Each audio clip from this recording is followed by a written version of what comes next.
This is Beyond Busy. I'm Graham Alcott. I'm the author of a number of books, including the global bestseller How to Be a Productivity Ninja, and I'm the founder of Think Productive. We help people to make space for what matters and get more done, and we partner with some of the world's leading companies who share our mission to transform the world of work. Beyond Busy is where I explore the often messy truths and contradictory relationships around topics like work-life balance, happiness and success, and explore with interesting people what makes them tick. In short, this is where we ask the bigger questions about work. My guest today is Dave Linton. Dave is a former youth worker turned entrepreneur and is the founder of Madlug. Dave started Madlug in 2015 with less than 500 quid, and the company has won hearts and wallets with its cool backpacks and luggage. Each product sold allows the company to donate a similar item to a young person in the foster care system. And in this episode, Dave explains why it's so important for kids in care to receive these bags. We talk about kindness, leadership, meeting Richard Branson, and much more. It's an inspiring one this week. This is Dave Linton. Dave Linton, welcome to Beyond Busy. How are you doing? I'm doing well, thanks, and it's great to be on your show. And we were just having a little conversation offline about B Corp, which is what you've got in the background. So you're the founder of now a certified B Corp. How does that feel, first of all? Yeah, no, it's good. So we've set out from the start to fix problems. So getting a B Corp certification kind of says we're not just people who talk about it, but we're people who do it. And that's really why we're excited about it. And there'll be some people that don't know what B Corp is. So do you want to just explain, like, what is a B Corp? Yeah, so I think it's really just businesses that are doing good for people and planet. So it's kind of getting certification around that through an audit and becoming part of a community that says, we're committed to making a social impact, but also be good for planet as well. So the B Corp that we're talking about is your company Madlug, and this just really caught my eye. Like the idea of making a difference through luggage. I'd just love you to tell the story. So how did it come about? What was the genesis of the business? Absolutely, Graham. Madlug came about, it basically stands for Make a Difference Luggage, and it came about after finding out that there are 90,000 children and young people in the care system across the UK. One child move in every 15 minutes, and most have their belongings moved in black plastic bin bags or plastic shopping bags. And so when I heard that, I was on a course with my wife looking to do some more fostering and came across it, and I was like, I've got to fix that. And so Madlug really is the fix to that after going through a journey of, do a set of charity up and run a few marathons and do all the kind of stuff for that, or create a business that could generate profit, and out of the profit really make huge impact to kids in care and giving them dignity through a gift of a new bag. Yeah, so when someone buys a Madlug bag, you then donate another bag to somebody who's in care, right? Yeah, so it's simple. Every time we sell one of our bags, backpacks, gym bags, duffel bags, whatever, we give a pack away travel bag to a child or young person in care. And to date, we've given over 52,000 of those, and that's in 6 years. Yeah. And we have currently 14,000 on order. So there's that's 66,000 kids will have been given dignity as a result of this. Yeah, and so many people that I talk to, conversations come back to just at the heart of everything is dignity, right? Like it just feels like absolutely whatever you're working on, like if you can just start with dignity, then you're on the right track, right? Absolutely. But I would go even further back and say that dignity is the byproduct of value. So, we do what we value, and what we value is what we do. It's something so important to just do it. So for me, it's whether it's children in care for us as an organization, as a business, or a homelessness for another, or wherever. It's simply that there's value in the young people or the children in the care system, and because of that value and worth, then we treat them with dignity. Yeah, what do you think is how would you describe, because I know you've been a foster carer before, like how would you describe the state of that system, the care system, and how does it treat people? What are some of the main issues in that system that you see? We try and stay out of the system, to be honest, as a company, because one is you get pulled into, and then you start to having to please the people who are running the system. So we want to be a trusted voice outside the system, where the system trusts us. We're not going to get big kind of like, double page spreads and papers and big sticks hitting them and that they're doing a bad job. But I think the core thing for me is in that there's so many complexities, but the issue goes back to seeing the children as children or the young people as young people, is that if you don't see that, then you have people doing tasks of jobs, and the task is, we have a child to get placed in this location and we're struggling, and the accomplishment and the cheerleading in many ways goes for getting the placement rather than the child. So I think just the complexities of that, I think that at the core that's there, and it's that whole value and worth piece again for children and young people, I believe is key. But there is a lot. The care system is in a mess, because there are kids that are being left independent at 16 years of age, being left in unregulated accommodation.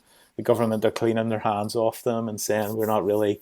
And so there's a lot of complexities around that. The fact that kids are carrying their belongings in bin bags. I mean, it's. I don't think anybody sets out to do it, but it's just through sloppiness in many ways, it's unpreparedness. We have policy, so I think it's being done, but people aren't putting stuff or coming with bags or having them sitting ready where they're needed. It's just that, so if you take that multiplied over a lot of issues, it's bin bags just, exploded, then you can tell, it tells you really the system is stretched and in a bit of a mess.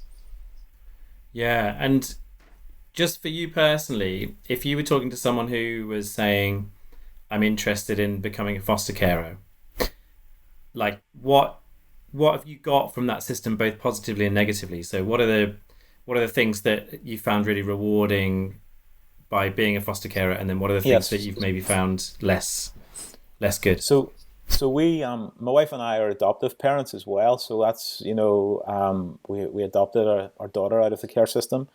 And then we had some experience in respite foster care. So we don't actually do any foster care now. And taking the step into Madlug meant that I downsized the house. There wasn't the capacity. So my way of helping and promoting children in care is through doing this. And but I would say that fostering is an amazing thing because you can become a significant adult in a young person's life. So I think, go back to my own story even, I share this quite openly, is that, why do I really care about children and young people in care? Well, it goes back to my own dad died when I was 5. My mum was a widow, and it was the significant neighbours around. It was the people next door that took us in and supported us to allow my mum to go out and do a job, and took us on holidays with them, became kind of non-blood aunts and uncles in my world. And I think as a foster carer, you can play that role as a significant adult in the lives of children and young people in the care system. The challenges of it is that you're stretched, and so there's a support issue, I think, often there.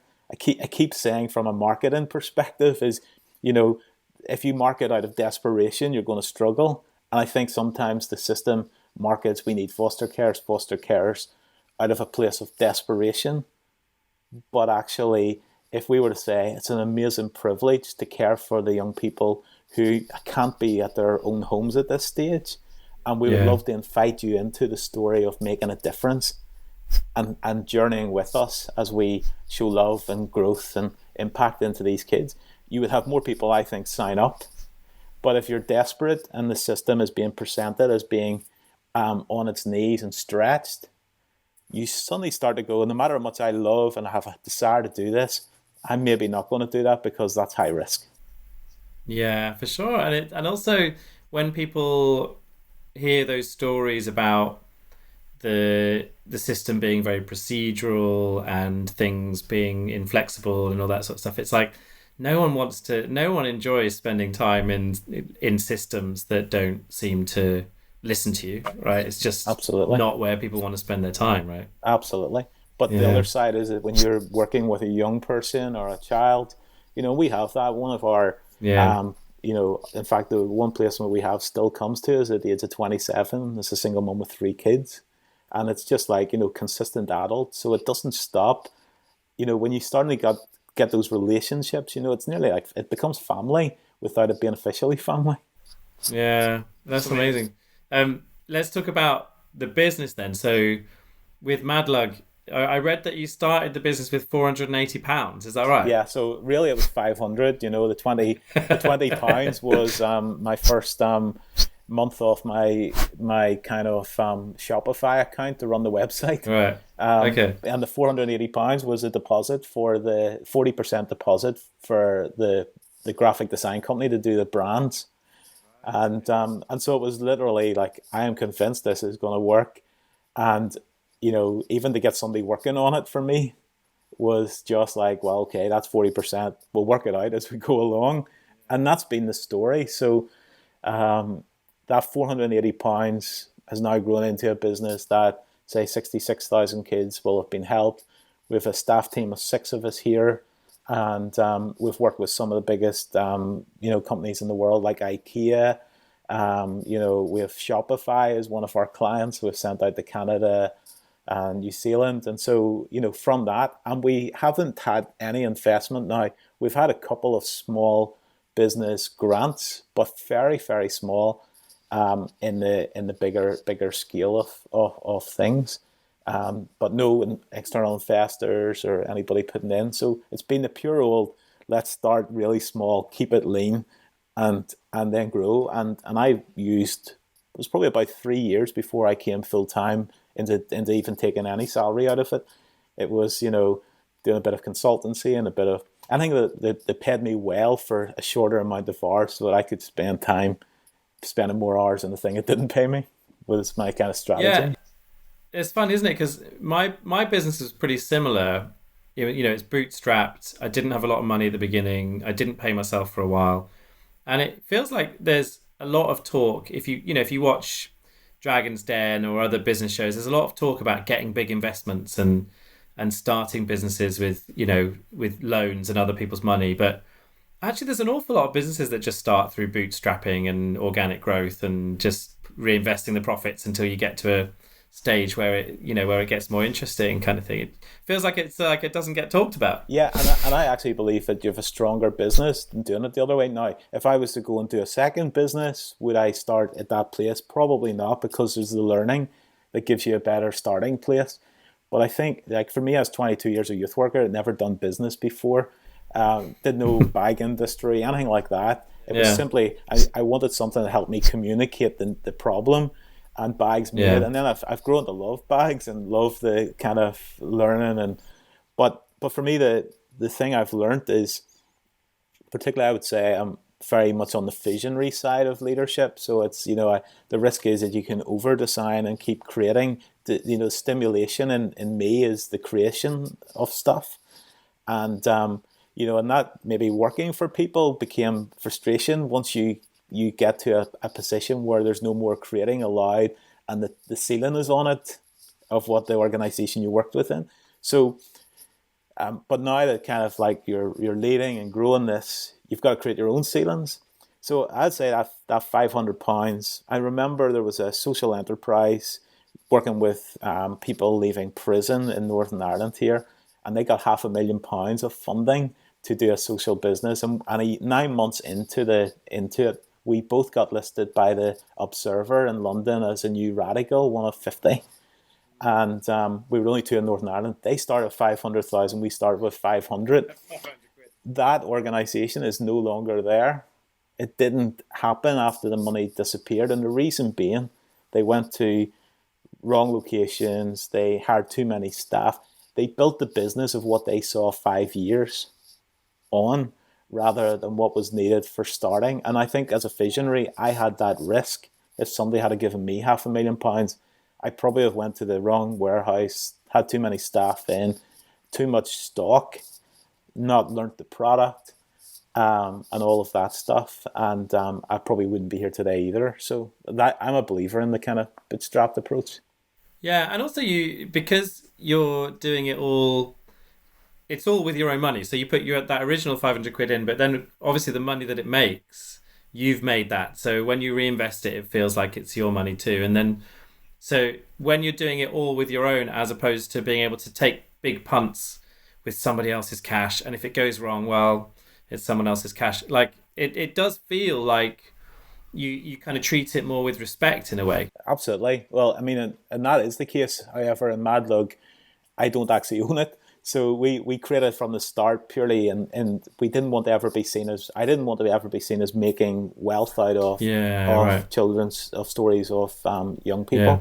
So what we did was we've created, we're a community interest company, locked assets. So that means that if anything ever is sold or stopped, any asset in the business is given to a charity or social enterprise working with kids in care.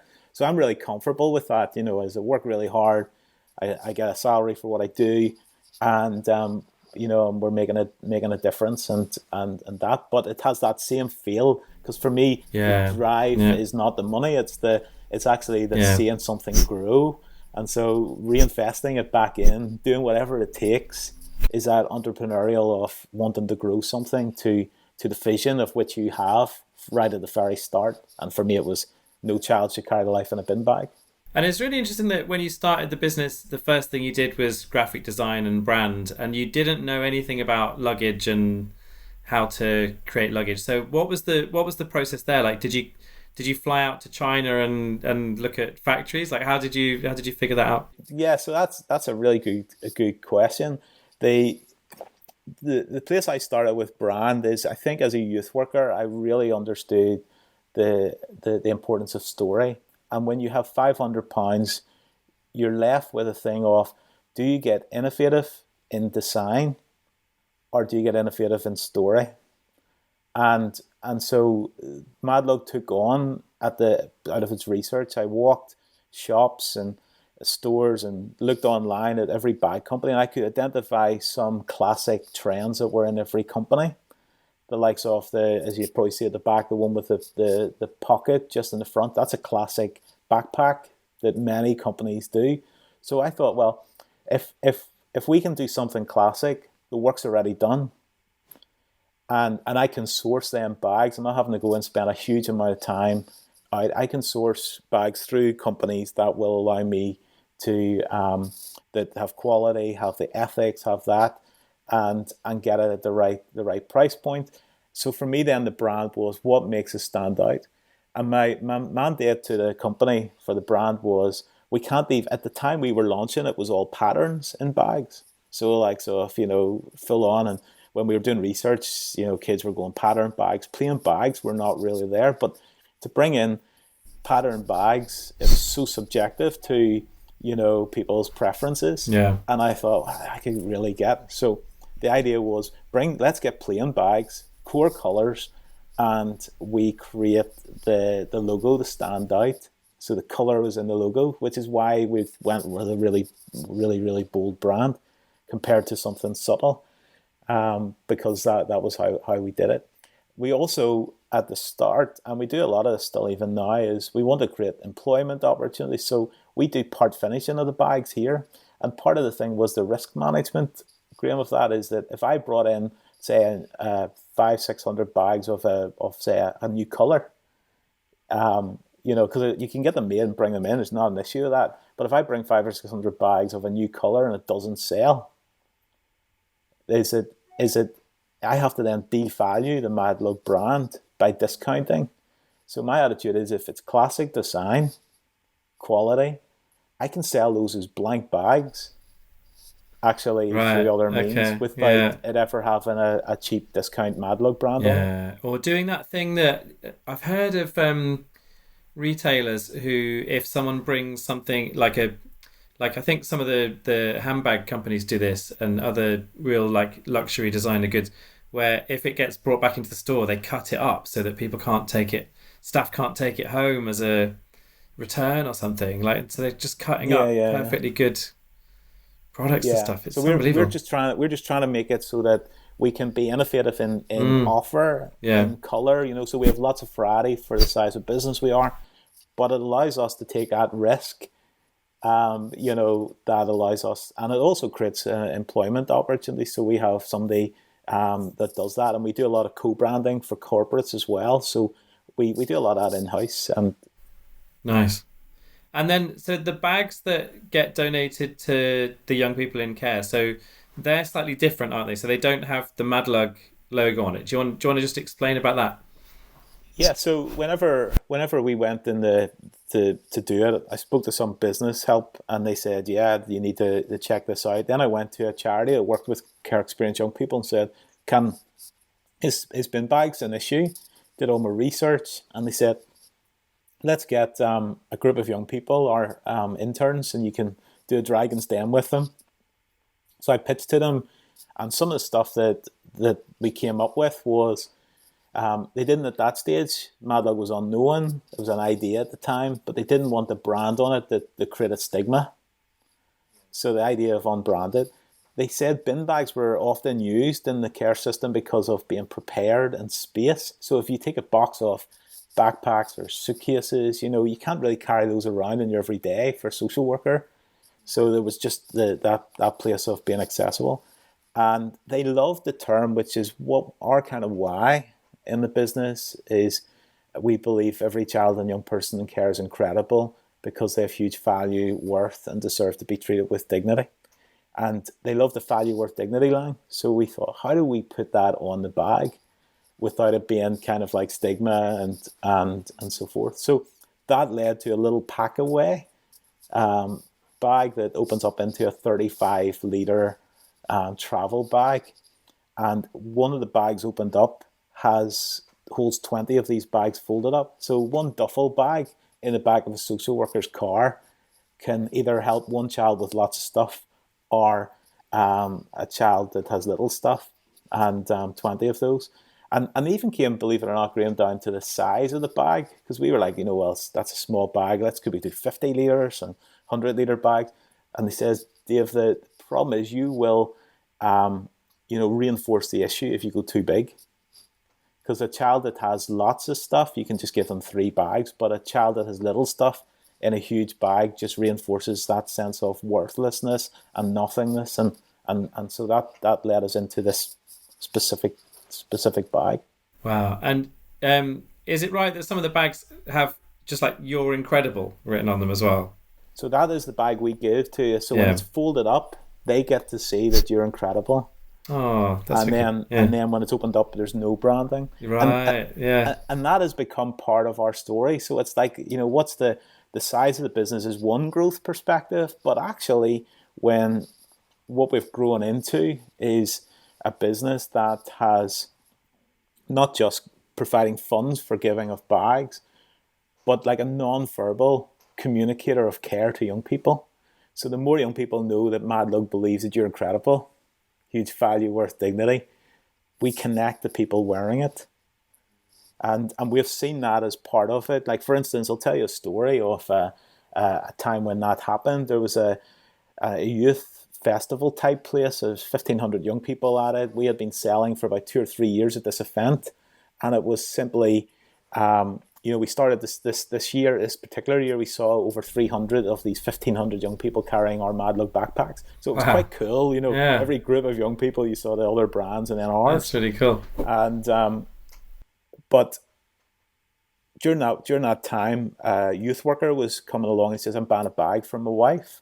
He says, love what you do. We have a young person who's with us at this festival who is in foster care. I said, well, there's no stigma around here. Why don't you just tell them to come down to our stand, choose a colour of backpack, and we'll give him a backpack.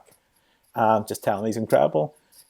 So he doesn't even have to introduce himself to me. He just has to let you know the colour, and I'll give it to you for him. And there's no awkwardness, no agenda in this. So the last day, the youth worker arrives down and says, Dave, this is Jay. And I said, Jay, what colour bag would you like? And he says, I'm colourblind. I says, which football team do you support? And he chose a red bag. And I go over and get this red backpack. He's standing, his big smile. He says, Jay, tell me your story. He says, Dave, I've been in care for 10 years. I'm 17 and a half now. And for a 2-week period, I moved with my belongings 15 times in bin bags. Wow. And because placements were breaking down. And he says, what you're doing is amazing. What you're doing is amazing. And I remember sitting looking outside the marquee where we were selling from and seeing all these young people just walking around. And tears started coming down my eyes, feeling like just that emotional when you've given it all and and you're just seeing this kind of growth. I apologized to him and says, I'm sorry. He says, that's okay. I says, what's truly amazing, Jay, is this, that there are over 300 young people in this festival that have chosen to buy Madlug bags over other brands. Why? Because every one of them believes you're incredible. He came back later that night and he says, with a friend, and I just remember the smile on the face of the friend, and he says, Dave, I've just had to come back and say thank you. And the 17-and-a-half-year-old just gave me this huge big hug. And then 2 days after that, Graham, in Facebook, we get this message. Met Dave Linton at this event. So blown away by your organisation, I've decided that I'm going to be 18 soon. And for my 18th birthday, I'm going to give all the money that I get to the work of Madlug so that other young people can experience what I've experienced. And so something changed to me. It was like, Madlug is this little bag company that's set out purely just to raise funds to give more bags to kids.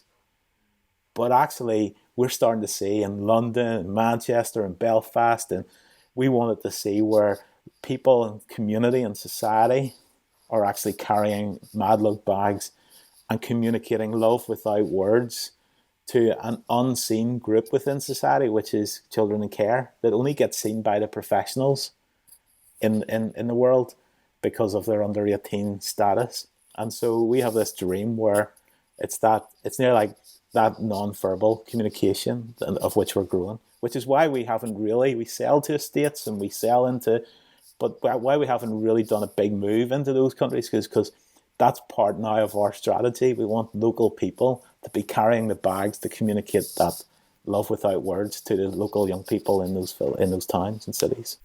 And it's just like this exchange of stories, isn't it? Like, in a way you sell bags, but really what you're selling and exchanging is these stories and, like you say, this communication of dignity and love and everything else. Yeah, absolutely. But then alongside that, you've got to have a business that sells great quality bags, that have great quality bags that look great, people want.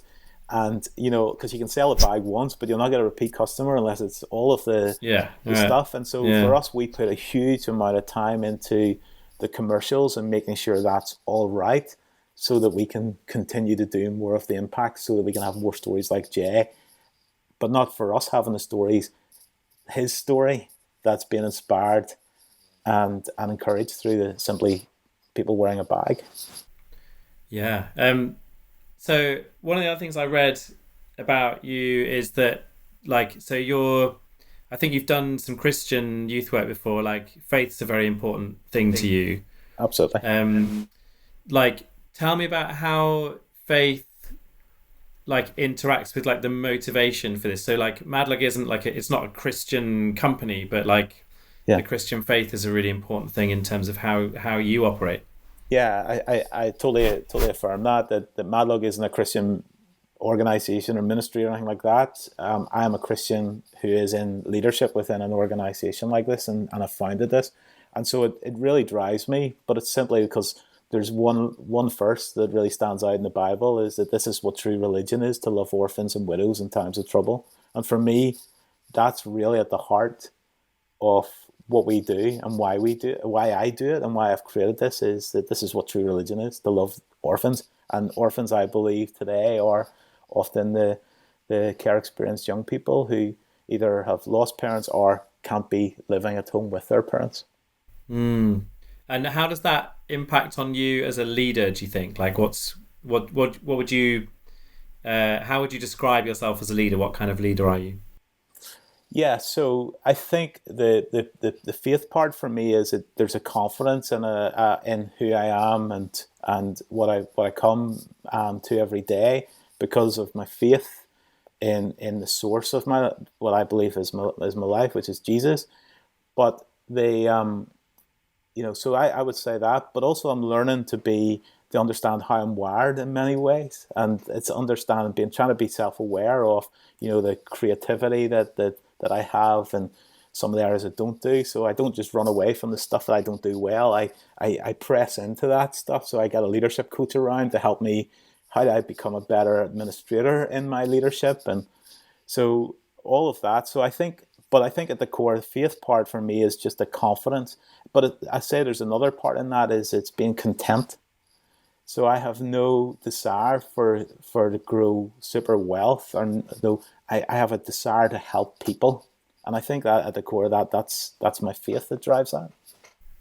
Yeah, contentment's a really huge thing. I've been talking to a friend of mine recently who is just sort of on the verge of selling a business and will make a lot of money from it. But then it's this whole thing of that you sort of take so long on the climb towards wealth, but then actually he's going to end up wanting to do another business after that, because I think he isn't quite clear on what contentment would mean for him, right? Like, I feel like contentment is something that if you can nail contentment, then like happiness is actually really easy, right? Like, contentment's almost like the more difficult bit. I totally agree with that. And there is a thing where there's a risk with being content, that you then procrastinate, or you don't get up. Yeah, right. So I'd say I'm really content on where I live and with my family and what I have and stuff, that I'm super content. But there's a discontent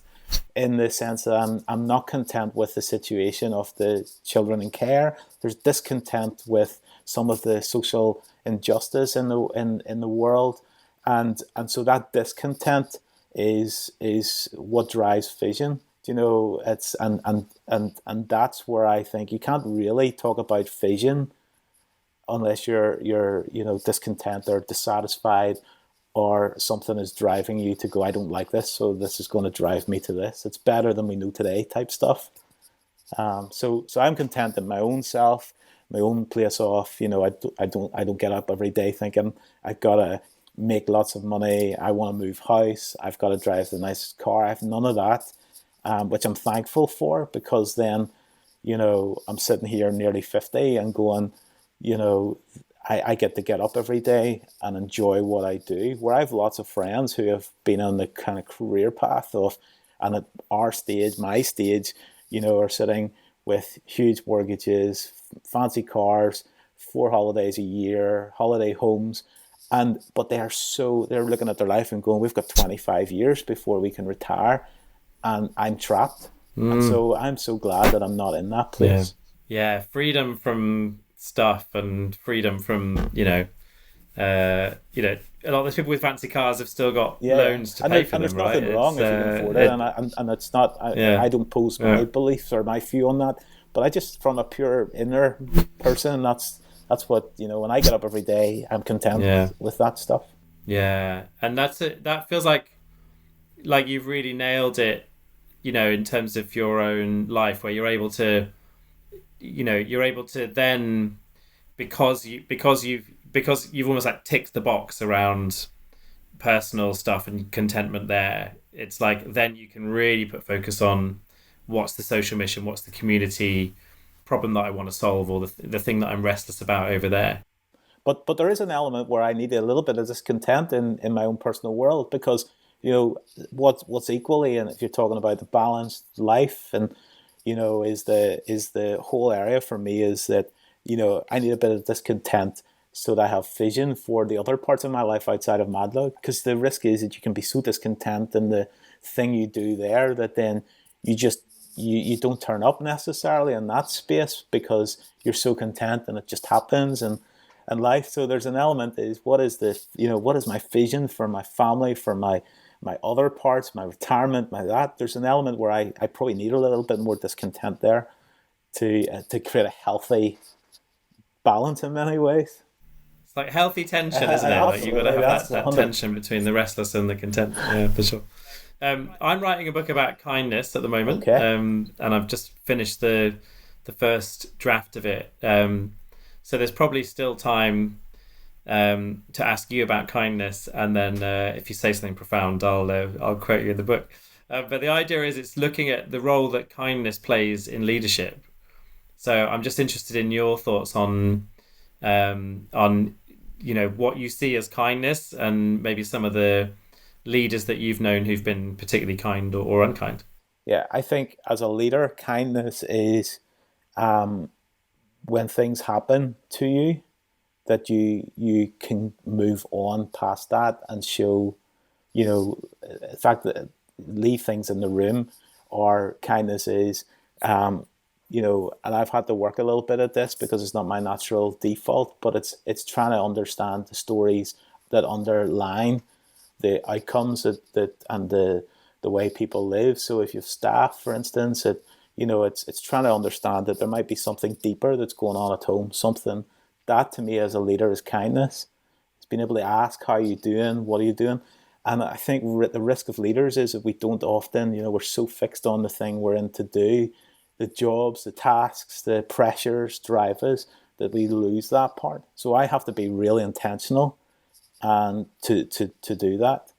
And yeah, I think that for me is a huge part of kindness and leadership. It's then, because when you're kind, you become a servant.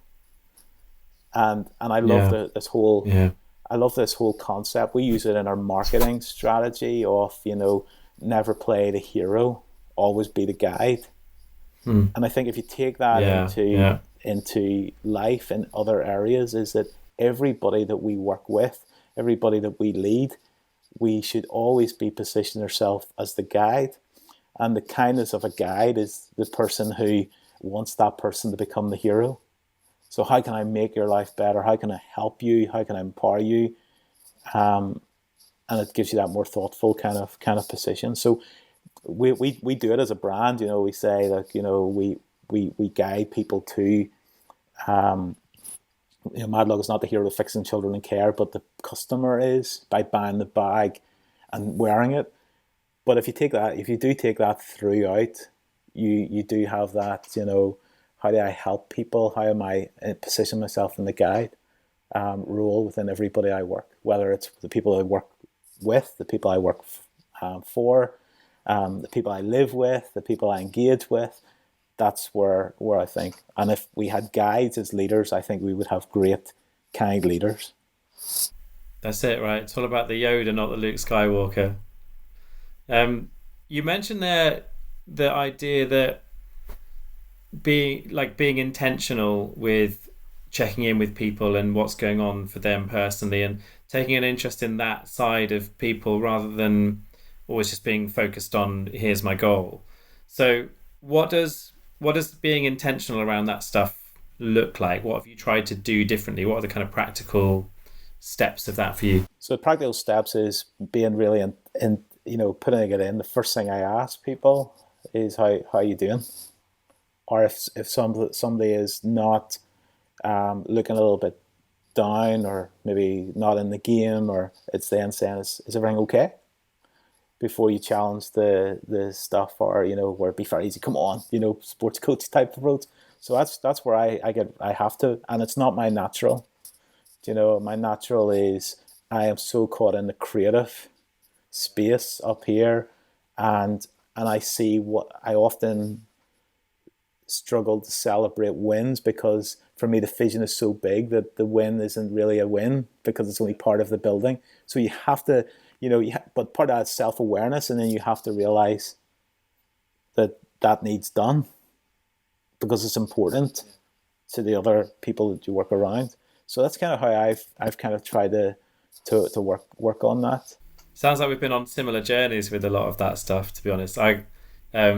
One of the things I've just been writing about for the book is I'll often get these emails which, like, as the founder of the company, people are sending me an email almost as if it's like, can you just give me permission to carry on with this, right? And it's like, they're saying, I've done this thing, what do you think of this thing?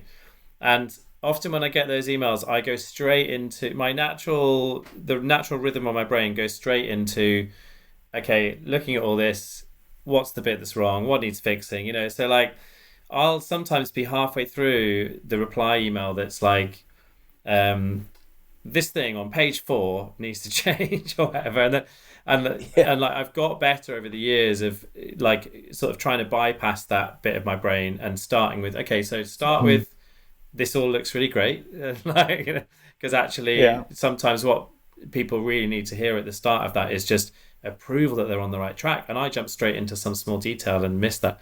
And then after this is really great, it's like, here's what I would suggest around this thing, whatever. But just like really giving people that praise and that recognition, and and the sort of positivity around the stuff that's gone well, rather than just like lasering in on the one thing that's wrong, Yeah. right? But that's just like, sounds like we're on a really similar journey with it, because that's just not my Yeah. natural No, and thought process. and you don't, yeah, that's exactly where I get to, so you come in and you've got into the production side, and you haven't been around maybe for a week, and you go and there's one bag and you think, oh, that's just not centering. And it's out before you realize, where it's that kind of learning is, trying how you address that stuff and think of it. So for me, that is kindness as a leader, but it all starts, I think, with self-awareness, and not. I think a thing I'm learning at the minute is it's so easy to then just kind of excuse, because you think you're self-aware. So, I'm a creative, so just live with me as that. But actually, I think as leaders, there's an element where we've got to press into the stuff. I listened to a podcast with Stephen Bartlett interviewing the founder of Gymshark, and that he had kind of talked a lot about this, where he got somebody in who was a CEO and didn't take on the role of CEO and used it as a learning. And it was because there was areas of his life that actually he thought, I can't, but he made a choice that he was going to press into the things and learn how to be a public speaker and learn how to lead and clear. And I think there's a lot of wisdom and truth in that, where, I know I've made so many excuses in the past for just, oh, well, that's me. I'm so self-aware. I know what I'm like. I try and pass that on to the people around me to then give me a Bible on the things I don't do well. Yeah. And it's then learning that actually I need to learn how to do some of this stuff, because I can do some of this stuff. But like knowledge is the booby prize in that situation. So you're being self-aware, like if what you're aware of is a thing that you still screwed up, like you still screwed it up, right? So, Absolutely. So in a way, Absolutely. It's either better to do something with the knowledge and get to the other side, or to not know, to just be self-aware, but know that it's kind of almost like big halfway there is the worst place to be. I also read that you had brunch with Richard Branson. Yeah. Tell me about that. Wow. So before I ever started Madlug, I won nothing and got to do none of those kind of things. I was always that person that there was a prize, I never got it. And then Madlug started, and he suddenly started to get a few awards and things like that. And so the Richard Branson came about I was part of an accelerator program in the early days with the equivalent of NatWest in Northern Ireland, and they sent out a thing, Virgin are in town today in the city in their big red bus, and there's an opportunity to pitch to win £5,000 on a brunch with Richard Branson. And so I put in the application to record a video and pitched, and I didn't get through to the final of it. So I thought, that's really interesting. But what I'll do is I'll go down and I'll see who got through and see what I can learn, how to improve that for the next time. So again, it was that kind of wanting to learn, wanting to connect, and if I go down and it's not really that great, I'll go and work in a local coffee shop in the city centre that day. And so I headed down to the Virgin bus, and it was kind of afternoon was the pitching, but they had a number of these kind of like people speaking from the side of it about different things. And there was a girl I remember, and she talked about crowdfunding. And I had kind of in my mind, crowdfunding was never going to be something we did because, I couldn't actually risk the failure of crowdfunding. No business background, no money. it would have just been a big stamp saying, Dave, we kind of told you this mightn't work. So there was an element where we had to do it differently. And but I stood and listened for 10 minutes and was really inspired. And they said, anybody that wants to learn more, just put your name down and you can meet the Virgin team throughout the day. So I went forward, put my name down, and the girl taking the stuff said, what's your story? I shared the story, and by the time I was waiting for the person in crowdfunding, I ended up talking to a PR person and 3 or 4 people in the day. It was a really productive day. And the crowdfunding girl says, what you've got's amazing, and if you ever want to do crowdfunding. So it was no kind of like sign up. So I went off on holiday. It was the first holiday we had taken as a family to France, so there wasn't a lot of money. We had really worked hard to have this holiday. And a day into it, I get an email, and it said to my wife, I'm not going to work.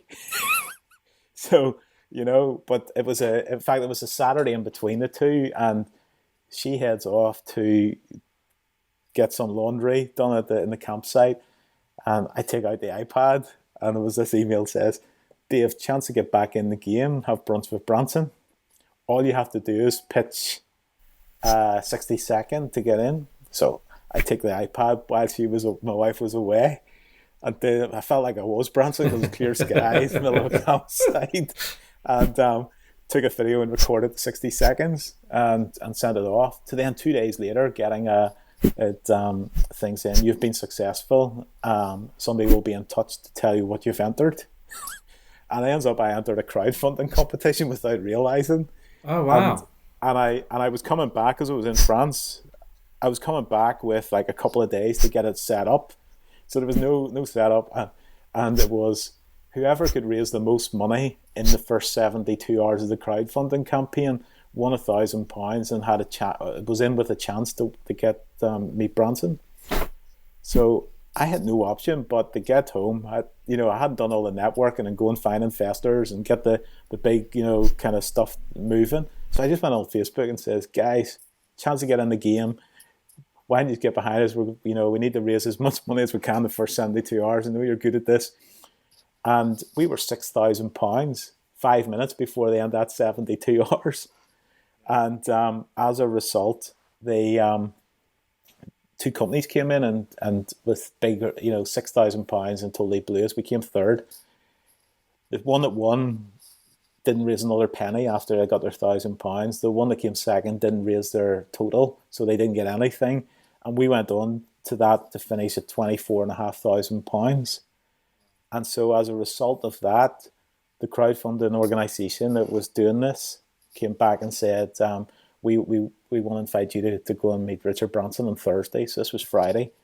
We'll not tell you where it is, just in a location in London to be at. And that's kind of how there was 6 other entrepreneurs sitting in there kind of having breakfast with him. So it was a really special time. And actually they tell you never to meet your heroes, but actually it was one of those highlights, to be honest, that he's a real deal. And he talked a lot about dyslexia, and I'm dyslexic, so there was a lot of kind of, I just found it a really positive experience. Was there anything that he said to you about your business that really stuck with you? Yeah, so the he talked a lot. For me, it was the dyslexia part really stuck. In the sense, see it as see your those things as challenges as opportunities. See them as strengths. See them as super weapons. And so I've learned to really kind of push into that rather than seeing it as a disability. So that's been good. And he talked about, one of the questions I did ask him was like, so who's your first hire? A company like ours, because there's always that risk of how you get, and he brought some wisdom into that around, just getting advice from and maybe getting retirement. So we built a board up of people like that. And then I've since recruited staff there.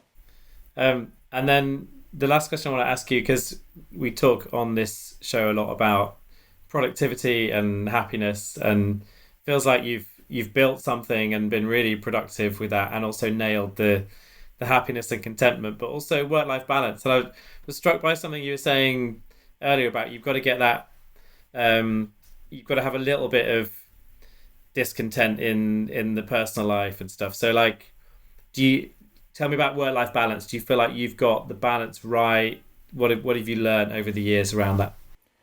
Yeah, I definitely haven't got that right at times, and probably more times it wrong than I have. However, the thing is, I've got an amazing wife who is extremely supportive, but also extremely keeps me level, grounded, and so there's an element where, if it was just down to me, I'd probably be a lot worse at it. But there's elements where just that sense of, and I think that's why, for me, I couldn't do, if I wasn't married to my wife, I would struggle. I probably wouldn't be healthy to do what I'm doing. But there's an element where that whole family, and then you have teenagers, and there's demands there and needs there that force you to take time out and have to be there and turn up and stuff. So, I kind of over the years have tried not to use the balanced life, because I think that sometimes it looks like, there's a pivot point, and sometimes it's over here. And I quite like the idea of the blended life. There's times where pressures push on, and trying to have that more blended approach. But it's definitely an area where probably I need to spend more time focusing on in my own development. And maybe don't we all, right? Maybe all of us have always still got something to learn around that. Well, I mean, my own personal leadership coach that I meet with every month, we've just been talking about where to go and go a little bit deeper into what I do. And that's just this week was the conversation is, I don't necessarily want you to help me be more productive in Madlug, because I think I do that well. It's now helping me be the better leader in all the other stuff. Yeah. And so that's where we're going to be pressing into. Well, that feels like a really good place to wrap up the chat. But I'm just really keen. Well, firstly, Dave, I just want to say you're incredible, and just such an inspiring story. And I would just love people to go and support you and check it out. So how do people find out more about Madlug? How do they connect with you? Just anything else you want to share as well? Yeah, so there's two ways of getting connected. So madlug.com, if you are somebody who needs backpacks or duffel bags, or your kids need that for school next year, is get on, check the story. And then there's also madlugyourbusiness.com, which is our other side of the business that is working with companies, helping companies increase their social impact by helping children in care. And so replacing bag spend that maybe is currently there into a place where that bag spend gets moved to Madlug and children in care get helped. So those are two ways that madlug.com or madlugyourbusiness.com is a great way of helping. And then follow us on our socials. We are Madlug right across Insta, Facebook, Twitter, and so forth, and connect with us there. That would be great. Fantastic. We'll put all that in the show notes as well. And Dave, thanks so much for being on Beyond Busy. You're very welcome. Thanks for having me on your show. This video is sponsored by Think Productive, home of the Productivity Ninja. We help people and organizations to increase their impact and make space for what matters through a range of workshops, programs, and coaching. Head to thinkproductive.com to find out more. Are you interested in booking me as a speaker for your event? You want to sign up for my Rev Up for the Week email? Do you want to buy some of my books? Or do you just want to find out what I'm doing right now? It's all at grahamalcott.com/links. And if you like this video, please like, subscribe, and share so we can make more. Thanks for watching.